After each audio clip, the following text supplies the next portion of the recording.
السلام عليكم اخوتي، اليوم شارك معكم ان شاء الله فيني بدون سكر.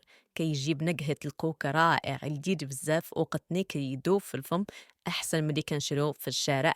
كيجي لذيذ بواحد الطريقه ما تتخيلوش، ونثقف من الداخل وخفيف بحال القطن، يعني بحال ريشان. نبداو على بركه الله في المقادير. كنحتاجو 350 غرام ديال طحينة الفورس بالكاس ديال العنبه. كنحتاجو معلقه كبيره ديال الخميره الفوريه مع الكونس ديال السكر، ربع معلقه ديال الملحه.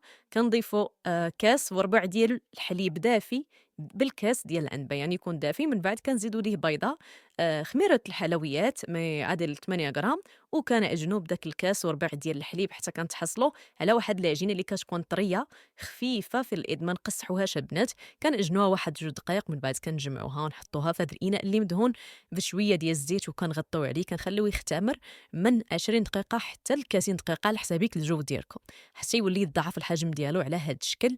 ومن بعد كنحيدوها، نخرجوا من هذوك الفراغات اللي فيها. من بعد كنرشوا السطح ديال العمل بشويه ديال الطحين، وكنفردوها بالدلاك على واحد السمك كيكون سنتيم ديال الرقه. البنات ما تفوتوش اكثر من سنتيم، وما ترقوش بزاف باش ما يجيكمش هكايا رقيق، وإلا غلطتوا غيجيكم معجن. المهم حاولوا ديروا ديك السنتيم. هنا كما كتشوفوا انا فردتها بالدلاك، وكان ندير واحد شويه ديال الطحين غير رشه خفيفه. وهنا عندي قطعات ديال الفيني، كنقطع على هذا الشكل. من بعد اللي قطعتها تنحيدها، وكنحطها في منيديل باش نخليها تختمر من 10 دقائق حتى ربع ساعه.